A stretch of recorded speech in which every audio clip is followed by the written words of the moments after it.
anything about a Coach wallet or purse? Oh my, I was looking at this earlier and I laid it down while I was looking at something else. I'm so sorry. This is what we have here. He wants to pursue charges for theft. You also rearranged the display so the bag didn't look like it was going. I'm sorry? Put another black bag where that bag was sitting. There's no way you didn't walk out of there without knowing that you had it. No, I didn't know It was right on top of your stuff. Would I have left it like that for over an hour? Sure. Why? Because you want it. I was just advised the subject in reference to this theft is at 7-Eleven. Were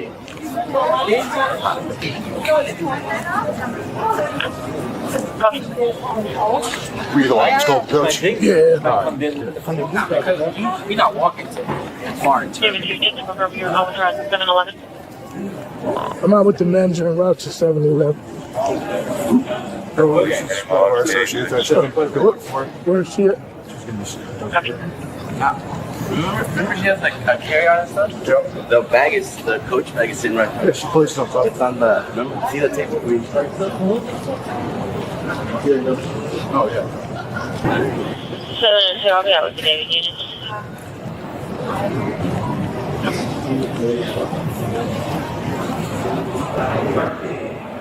See right there at the end? Which one?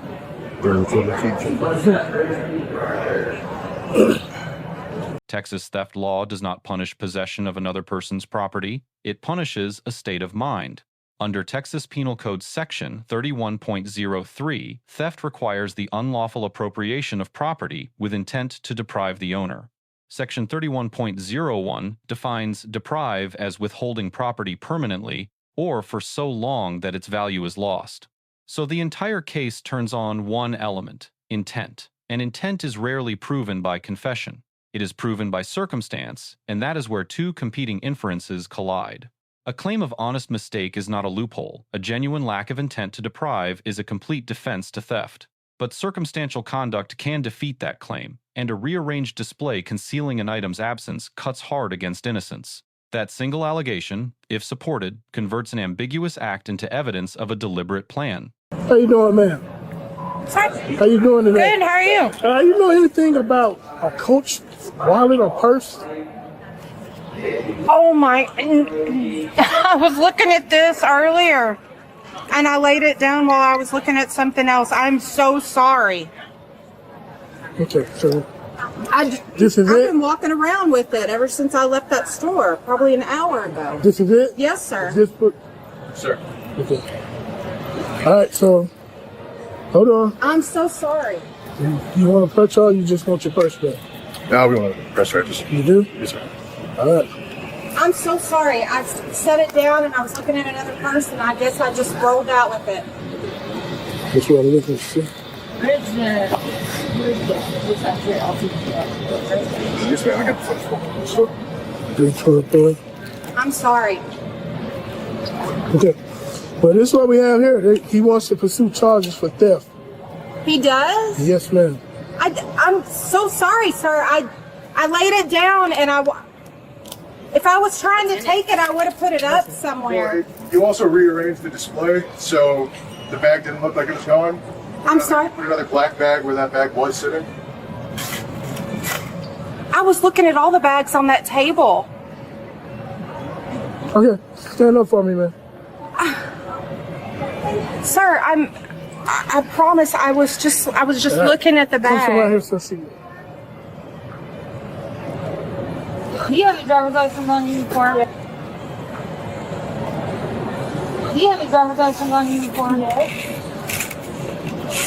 Sir, if I was going to take it, I would have put it up. I just had it laying there.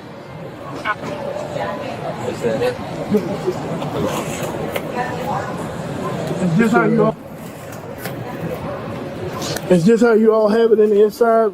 Yes, sir. With the You tags can have like a tag this? in there. Yes, sir. I wouldn't. I got the footage pulled up for you guys. No, I was going to say right on there. 325? 325. Okay.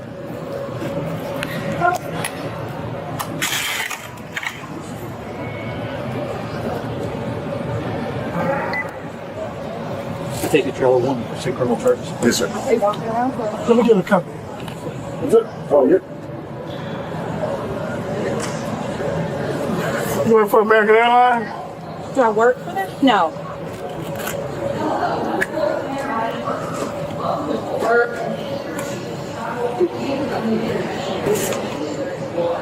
All right. You're under arrest for theft. All right, look. Yeah. Make this as simple as possible, okay? Not trying to embarrass you. I already got one. Here. I'm so sorry. I didn't do it. Obviously, I would. The officer, however, decides something narrower than guilt. He decides probable cause. Beck versus Ohio asks only whether the known facts would lead a prudent person to believe an offense occurred.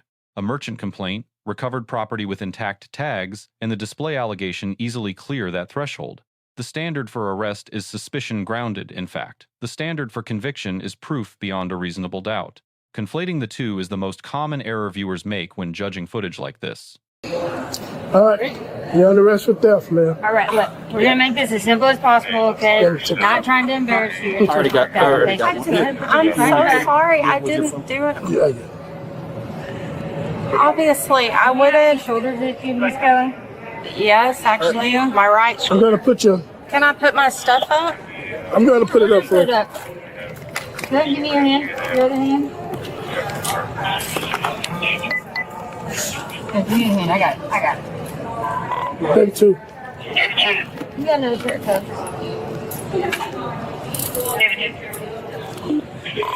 Someone in custody for theft.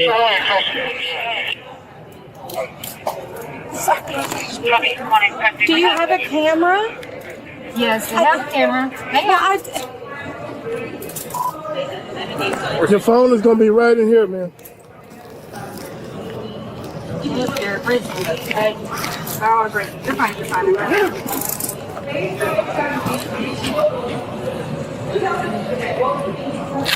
Where was she flying? Where were you flying to? Going to Fayetteville. Okay, where? See my daughter. Your boarding pass in here? It's online. I have it on You my were going to phone. Fayetteville directly from here? Yeah. Well, no, not directly. A connecting flight Connecting to where? from Lubbock through here to Fayetteville. So that's why I was asking. Okay. From here directly to. Yeah. You know what gate you're supposed to go to? D34, I believe. Here you go, sir. All right. Go ahead, stand up for me. What's the exact model? Did you get all the model information? No, I didn't get the ball. I just said coach handbag. Oh, okay. That's fine. I just run by the top and I come to the top.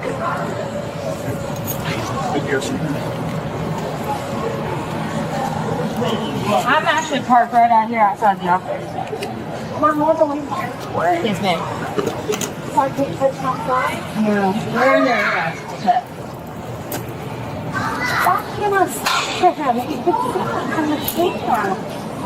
Yeah, let's be cute. I would have taken it right back, but never stop. Oh my God.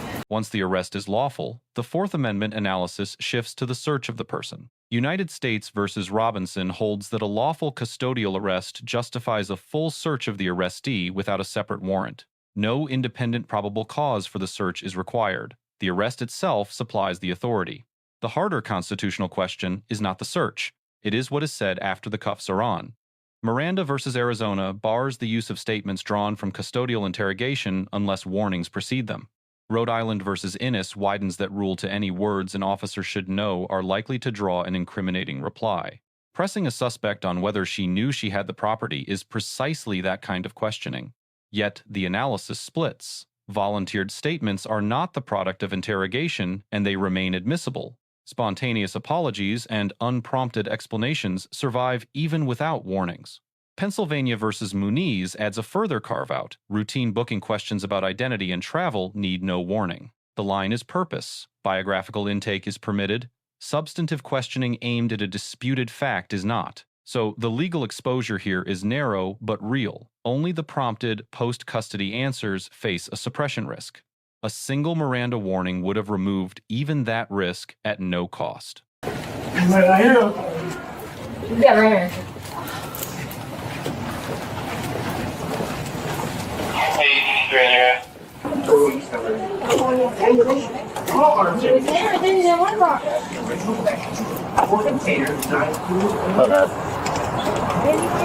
See no trouble? There's no way you didn't walk out of there without knowing that you had it. No, I didn't know It was right on top of your I was stuff. trying. Got Would some I gloves. have left it like that for Yeah. over an hour? Sure. Why? Because you wanted it. I was looking around in there for my daughter. I tried 2 or 3 different purses. I wasn't trying to take it, and if I was, I would have put it somewhere. Putting it on there. You had it. Please, sir. No. Can I not talk to him? Absolutely not. I've never taken anything before. Never been caught. No. Okay, so I'm gonna have to search you, okay?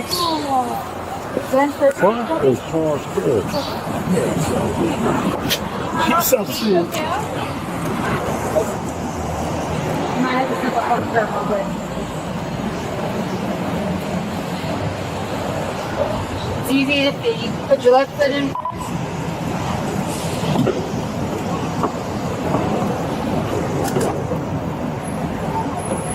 Now the grades. The arresting officer earns a B+. He built probable cause before acting, recovered and documented the property, and used no force beyond routine restraint. The only deduction is the unwarned substantive questioning after custody attached. The subject earns a C+. Her physical conduct was flawless, fully compliant, no resistance, no escalation, and her intent defense is legally legitimate. But she argued the facts at the scene instead of invoking silence, converting every sentence into potential evidence against herself. The agency earns a B-. Its process was sound, where visible, held back only by what cannot be confirmed, the warnings, and the documented property value. Value is not a footnote. Section 31.03 grades the offense by dollar amount. Under $100 is a Class C. $750 to $2,499 is a Class A. Without a documented value, the correct charge level is left undefined. 3 lessons carry beyond this single encounter. First, in any theft case, intent is the battleground, and your conduct around the item speaks louder than your words.